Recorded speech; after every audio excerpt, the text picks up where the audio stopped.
السلام علیکم، this is Anila Shehzad with global in 5 minutes. آج ہم بات کریں گے فرینچ پریزیڈنٹ میکرون کی۔ ان کا 3 روزہ دورہ جو چائنا کا تھا وہ ابھی اختتام پذیر ہوا ہے۔ بہت ہی گراؤنڈ بریکنگ قسم کا یہ دورہ تھا، کیونکہ آپ کو پتہ ہے کہ رشیا اور یوکرین کی جو جنگ ہے وہ تقریباً 1 سال سے جاری ہے، اور اس پورے 1 سال کے عرصے میں آپ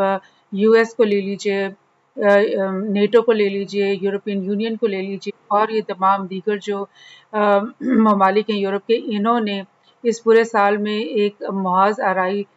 جاری رکھی ہے رشیا کے خلاف۔ یوکرین کے اندر ہر قسم کا اسلحہ جو انہوں نے ڈمپ کیا ہے، اور ایسا لگتا تھا کہ رشیا کو شکست فاش دیے بغیر اب یہ لوگ یہاں سے نہیں نکلیں گے۔ اور اسی دوران آپ نے دیکھا کہ چائنا کے خلاف بھی اسپیشلی یو ایس کی جو ڈپارٹمنٹ آف ڈیفنس ہے، انہوں نے بہت زیادہ بیان بازی اور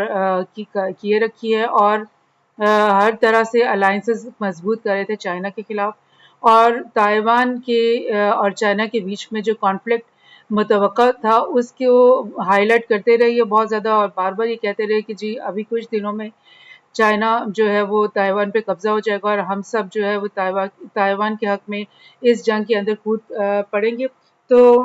یہ سب کچھ ہوتا رہا، اور ان کی الائنس جو ہے وہ مضبوط سے مضبوط تر ہوتی گئی۔ لیکن ابھی یہ جو میکرون نے اس پوری الائنس کو آپ کو کہنا چاہیے کہ ڈیفائی کرتے ہوئے، اور یو ایس کے ساتھ جو ان کی بہت ہی پکی دوستی چل رہی تھی اس کو ڈیفائی کرتے ہوئے میکرون نے اچانک یہ جو چائنا کا دورہ کیا، اس کے بارے میں اب ہم یہ چیز دیکھ رہے ہیں کہ یہ کیسے اس نے کیا، بیکاز یہ اس سارے عرصے میں کچھ اور بھی ایسے واقعات ہوئے جن کی وجہ سے شاید میکرون کو یہ موو کرنی پڑی، بیکاز آپ نے دیکھا پچھلے کچھ ہی مہینوں میں یو ایس کے اندر بہت سارے بینکس جو ہیں وہ کریش ہو گئے، اور ان کے کریش ہونے کے فوراً بعد سوئٹزرلینڈ کا جو کریڈٹ سوئز ہے، جو کہ دنیا کا بہت ہی امپورٹنٹ بینک سمجھا جاتا ہے، جس کے ختم ہونے سے ایسا لگتا تھا کہ سارا فائنینشیل سسٹم دنیا کا جو ہے وہ افیکٹ ہو سکتا ہے، اور وہ وہ کولیپس ہو گیا، اور اس کی مرجر کرنی پڑی انہیں یو بی ایس بینک کے اندر۔ تو اسی طرح سے اس سارے بینکنگ سسٹم کے کولیپس کے ساتھ ساتھ یورپ کی اور یو ایس کی اکانومی جو ہے وہ 2008 سے ہی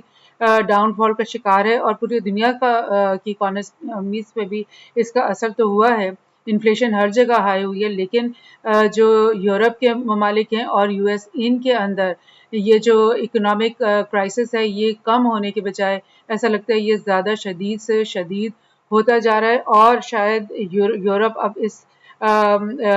نتیجے پہ پہنچ چکا ہے کہ اگر وہ یوکرین کی وار کسی طرح سے سمبولیکلی جیت بھی جائیں گے، لیکن اتنے عرصے میں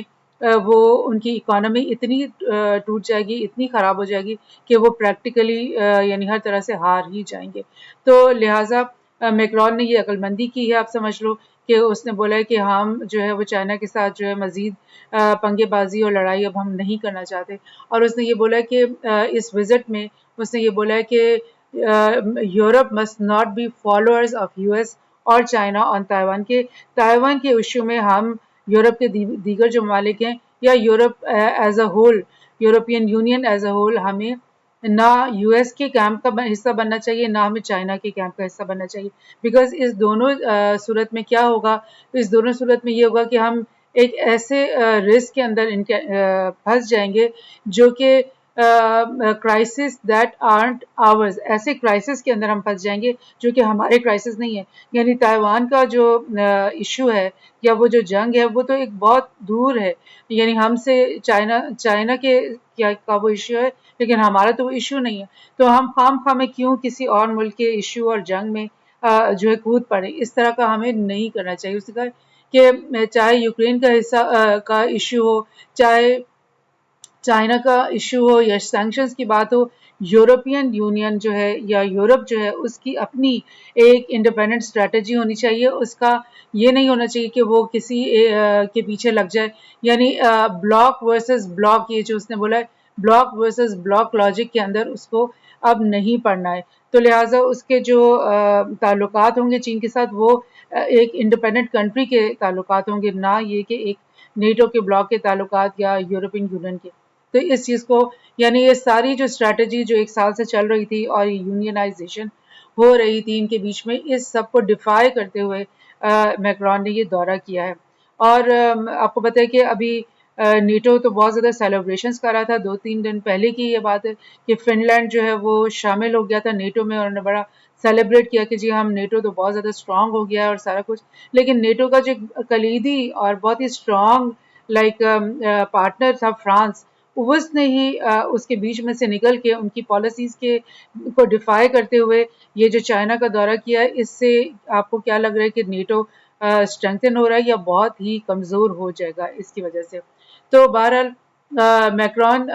کی اس دورے کی وجہ سے جو ای یو کے ممالک کے اندر اور مین اسٹریم میڈیا میں بہت زیادہ اینگر کا اظہار ہوا ہے، غصے کا اظہار ہوا ہے، کیونکہ اس نے یہ کہا کہ ہم جو ہے وہ یو ایس چائنا کلیش کے اندر کوئی کسی کے بھی سائڈ کے ویزل نہیں بننا چاہتے، ہم کسی سائڈ پہ کے سب آرڈینیٹ نہیں بننا چاہتے، کسی ایک سائڈ پہ ہم نہیں آنا چاہتے. یہ ان کے معاملہ ہے یو ایس چائنا کا، تو وہ اپنا معاملہ خود حل کریں، ہمیں اس کے بیچ میں نہیں پڑنا. سو دس از دا تھنگ. میکرون نے بالکل اپنی جو ہے پالیسی چینج جس کو کہتے ہیں، جو کہ پالیسی یوکرین کے خلاف اور چائنا کے خلاف چل رہی تھی، جس میں میکرون بھی ان کا بالکل ساتھی بنا ہوا تھا اور اس کے بیانات بھی ان کے خلاف ہوتے تھے، اب اس نے یہ بالکل چینج کر دیا. اس نے بولا کہ یہ کچھ مین اسٹریم میڈیا میں یہ پرابلم کی طرف اشارہ ہو رہا ہے کہ میکرون کا جو failure to convince Xi to condemn Russian action on Ukraine means little chance improved in China EU ties. یعنی میکرون کیونکہ وہاں جاتے ہوئے اس نے تو کہا تھا کہ میں زی جن پنگ کو اس بات پہ آمادہ کروں گا کہ وہ یوکرین کے خلاف کوئی سخت بیان دے، رشیا کے خلاف کوئی سخت بیان دے اور اس کو تنبیہ کرے کہ وہ یوکرین کے خلاف جنگ سے باز آ جائے اور وہاں محاذ کو چھوڑ کے وہ وہاں سے نکل آئے. لیکن زی نے اس کی کسی بات کی پیو پر حامی نہیں بھری، اس نے بالکل اس بات پہ آمادگی نہیں ظاہر کی کہ میں جو ہے وہ رشیا کے خلاف کوئی سخت بات کروں گا. تو لہٰذا اس دورے کے نتیجے میں چائنا اور یورپین یونین کے بیچ میں ایز اے ہول جو بہتری تعلقات کی بہتری آنے کا کوئی امکان تھا وہ اب نہیں رہا. لیکن بہرحال فرانس کے ساتھ اس کے تعلقات بہت تیزی سے، یعنی آپ سمجھو کہ وہ بہتر سے بہتر ہو گئے. اور ایون میکرون نے یہ بھی بولا کہ جو ایران کا معاملہ ہے اور جو مڈل ایسٹ کا معاملہ ہے اس میں بھی ہم چائنا کے ساتھ کھڑے ہونا چاہتے ہیں، بیکاز آپ کو پتہ ہے ایران کا جو نیوکلیئر ڈیل ہے وہ اس کے بارے میں اس کا اشارہ تھا کہ ہم اس کو کامیاب بنانے کی کوشش کریں گے. اور اس کے علاوہ مڈل ایسٹ میں جو چائنا کا نیا جو یہ اسٹیپ اقدام ہے کہ اس نے فرانس اور ایران اور سعودی عرب کا بیچ میں دوستی کروائی ہے، اس کے ساتھ بھی وہ کھڑے ہونے کے لیے تیار ہو گیا میکرون. اس کے علاوہ اس نے بہت سارے بزنس ڈیلز بھی طے کر لیے ہیں. فار انسٹنس ایئر بس کمپنی جو کہ پہلے سے ہی چائنا میں آپریٹ کر رہی ہے، اس نے ایک نئی ڈیل وہاں پہ سائن کی ہے. اس نے 160 ایئر کرافٹ، اس نے کہا نئے جہاز ہم چائنا کے اندر بنائیں گے اپنے لیے، چائنیز ایئر لائن کے لیے ہم بنائیں گے یہاں پر ایئر بس کے اسٹیشن میں چائنا کے اندر. تو یہ ایک بہت ملٹی بلین ڈالر کی ایک ڈیل ہے جو کہ اس نے چائنا کے ساتھ کر لی ہے. اور اس کے علاوہ انہوں نے ایک نیوکلیئر اور رینیوبل انرجی جیسے جس کو کہتے ہیں نا سولر ہو گیا، ونڈ ہو گیا، اس طرح کی انرجیز کے اوپر ڈیلز بہت ساری اور کر لی ہیں. تو یہ جو ڈیلز ہیں ظاہر ہے یہ سب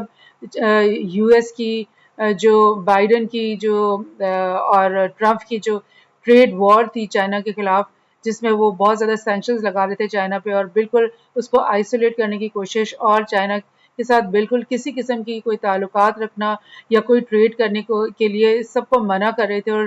اس بات پہ وہ سینکشنز پہ سینکشنز لگا رہے تھے. اس سب کو ڈیفائی کرتے ہوئے میکرون نے یہ ساری ڈیلز کر لی ہیں ان کے ساتھ. اور میں ایک اور جگہ سے آپ کو یہ نیوز شیئر کروں گی کہ کیا کیا ڈیلز ہوئی ہیں. یہ ایک تو میں نے آپ کو بتایا یہ ایئر بس کی ڈیل ہوئی ہے، اور اس کے علاوہ 50 ہیلی کاپٹرز جو ہیں وہ بنائیں گے فرانس کی کمپنی جی ڈیٹ چائنا کے لیے. اور اس کے بعد یہ میں آپ کو بتاؤں کہ لوریل جو فرینچ کمپنی ہے وہ اس نے علی بابا کے ساتھ ڈیل کر لی ہے کہ ہم سسٹینیبل کنزیومر پروڈکٹس کے اوپر ہم مل کر کام کریں گے. اس کے علاوہ جو واٹر اور ویسٹ مینجمنٹ کی کمپنی ہے سوئز کے نام سے فرینچ کمپنی، اس نے چائنا کے اندر واٹر ڈیسیلینیشن کا ایک کانٹریکٹ وہ بھی سائن کر لیا. لہٰذا یہ بے شمار ہی سمجھ لیں بڑے بڑی نوعیت کے کانٹریکٹس جو ان کے آپس میں سائن ہو گئے ہیں، اور ایسا لگ رہا ہے جیسے اب جو ہے وہ جو نیٹو کی جو اور یہ جو پوری نیریٹو بلڈنگ تھی جو کہ ہم اکٹھے مل کر کے اب رشیا کے خلاف کھڑے ہو گئے ہیں، چائنا کے خلاف کھڑے ہو گئے ہیں، وہ بالکل اس کے اوپر پانی پھیر دیا ہے میکرون کی اس وزٹ نے. اور اس کے علاوہ یہ اچھی بات ہے، اچھی بات اس لیے کہ جو یو ایس کا نیریٹو تھا وہ تو پوری دنیا کو ایک تھرڈ ورلڈ وار کی طرف گھسیٹ رہا تھا، اور یہ جو اس کو بریک کیا نیریٹو کو، تو اس کی وجہ سے امید ہے کہ ہم اس طرح کے ورلڈ وار سے بھی بچیں گے، اور جو آئسولیشنسٹ پالیسیز تھیں جس میں یہ دھڑے بن رہے تھے دنیا کے اندر، وہ بھی ختم ہوں گے، اور دنیا کے ممالک آپس میں اچھی طرح سے ٹریڈ کرنے کی طرف دوبارہ واپس آئیں گے. Thank you.